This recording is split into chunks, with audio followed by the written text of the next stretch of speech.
আজ আমি বানাবো নিরামিষ তেল হলুদ মশলা ছাড়া রান্না। এখানে দেব আমি পেঁপে, আলু, পটল, আর আছে কটা কাঁচা লঙ্কা, আর সোয়াবিনটা ভালো করে ধুয়ে পরিষ্কার করে নিয়েছি সোয়াবিন। আর দিয়ে দেবো টমেটো, আদা, কাঁচা লঙ্কা বাটা। প্রথমে দিয়ে দিচ্ছি, জল গরম হয়ে গেছে, দিয়ে দেবো পেঁপেগুলো, পেঁপে আলু পটল দিয়ে দেবো।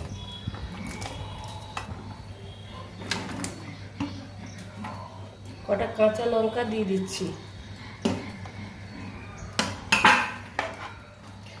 আমার বড় যা মারা গেছে, তার জন্য আমাদের এইভাবে সবজি রান্না করে আমাদের খাওয়া।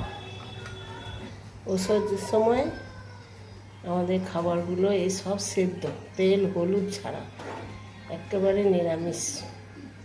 দিয়ে দিলাম, এটা ঢাকা দিয়ে দেবো। একটু পরে সোয়াবিন দেবো, লবণ সোয়াবিন পরে দিচ্ছি, একটু সেদ্ধ হয়ে যাক। দেখবো বন্ধুরা আমার এই তরকারিটা সেদ্ধ হলো কিনা। ঢাকাটা খুলে নিলাম।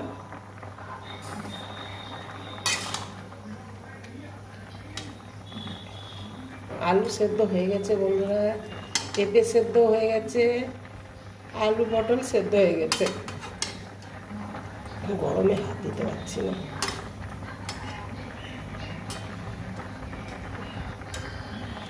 আলু সেদ্ধ হয়ে গেছে, এবার আমি সোয়াবিনগুলো দিয়ে দেবো।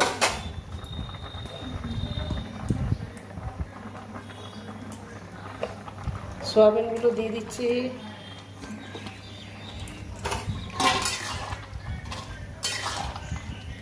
আর সবজিটা একটুকু ঝোল ঝোল রান্না করব। আর দিয়ে দেবো আদা আর টমেটো কাঁচা লঙ্কা বাটা, এই দিয়ে দিচ্ছি। একটু জল দেবো।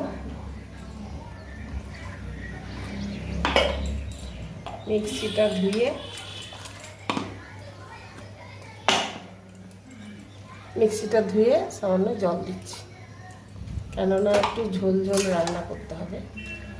একটাই সবজি, আর ভেন্ডি ভাতে, উচ্ছে সেদ্ধ আর ভেন্ডি সেদ্ধ, আমাদের এই রান্না।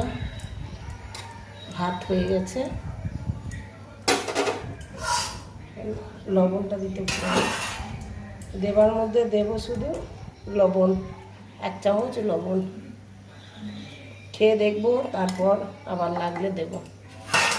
এবার মশলাটা কাঁচা গন্ধটা যাওয়ার জন্য আর একবার তরকারিটা ফুটিয়ে নেব। এখানে হচ্ছে ভেন্ডি সেদ্ধ। সবজি ঢাকা খুলে দিয়ে দেখলাম রেডি। সবজি আমার রেডি হয়ে গেছে বন্ধুরা। এখন আমি নামিয়ে নেব। এই সবজি যে যেখান থেকে দেখছেন, লাইক শেয়ার সাবস্ক্রাইব করে বন্ধুরা পাশে থাকবেন। এখন মাছ মাংস ডিম কিছুই দিতে পারবো না, এখন শুধু সবজি ঘাটায় দেখাবো। ঠিক আছে বন্ধুরা, নামিয়ে নিচ্ছি।